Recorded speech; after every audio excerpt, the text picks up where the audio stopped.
Imagine the spirits and ghouls inside a fortress that's almost 1,000 years old. It's seen war, betrayal, torture, executions, basically all the things you don't want to put on a children's tourism brochure. And it seems this place hasn't forgotten any of it. That place is Edinburgh Castle.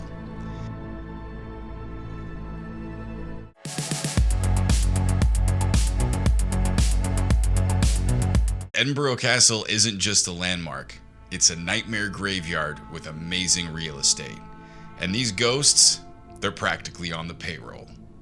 Edinburgh Castle sits atop Castle Rock, this massive hunk of volcanic stone.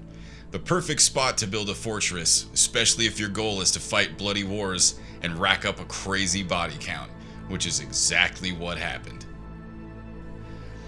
Over the centuries, the castle has been a royal palace, a military base, a torture dungeon, and a prison of war, meaning there's lots of reasons for vengeful souls to choose to stick around.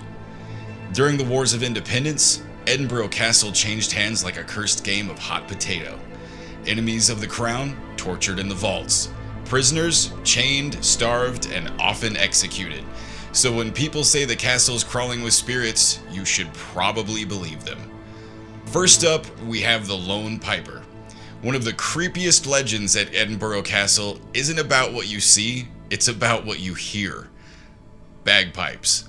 Because nothing says a haunted Scottish castle like the echoes of bagpipes coming out of nowhere. The story goes that centuries ago, they found tunnels under the castle stretching into the Royal Mile. They sent a boy piper in to explore and told him to play as he walked so people above could follow his progress. Great idea. Until the music just stopped. No more pipes, no more kid, he was just gone. A search party searched the tunnels, and nothing. To this day, people say if you're in the castle on a quiet night, you can still hear the faint bagpipes drifting through the stone. And if you do, congratulations, because you just came upon the world's most haunted playlist.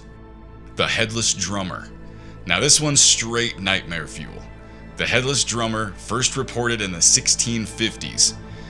Guards swore that they saw a boy drummer walking the battlements, banging out a slow rhythm. The problem was, that boy drummer didn't have a head, which is probably the easiest way to make yourself unforgettable. Not long after the sighting, Cromwell's army attacked the castle. People started saying that the drummer showed up when danger was on the way, practically like he's less of a ghost and more of a medieval attack alert. Some think he was a young soldier executed inside the castle, his head taken as punishment. Others say he's just an omen tied to the place. Either way, now the staff and visitors report hearing this drum on stormy nights. And if you hear it too, bad news, because when this beat drops, that's when the trouble starts. Prisoners of war. Deep under Edinburgh Castle sits the vaults and the dungeons. And these things get dark. They were packed with prisoners over the centuries. And French soldiers mixed with American revolutionaries, Spanish soldiers, even pirates. And life down there, rough doesn't even cover it. Stone floors for your bed, smoke-choked air, disease running rampant.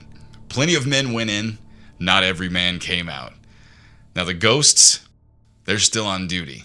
People report sudden icy gusts, little rattles of chains, whispers in foreign languages, and some people feel hands grabbing at their clothes, like a desperate prisoner begging not to be left behind.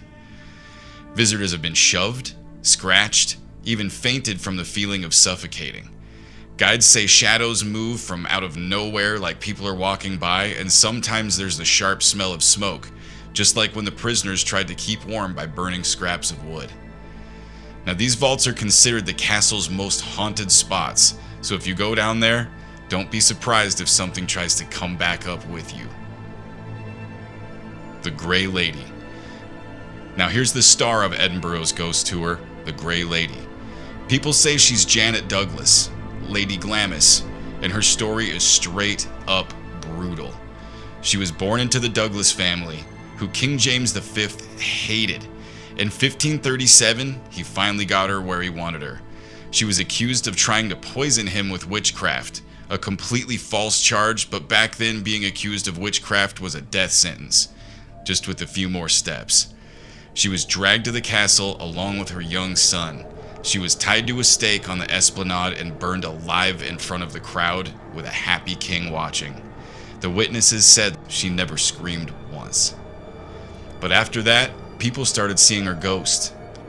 A pale woman in gray silk drifting through the halls.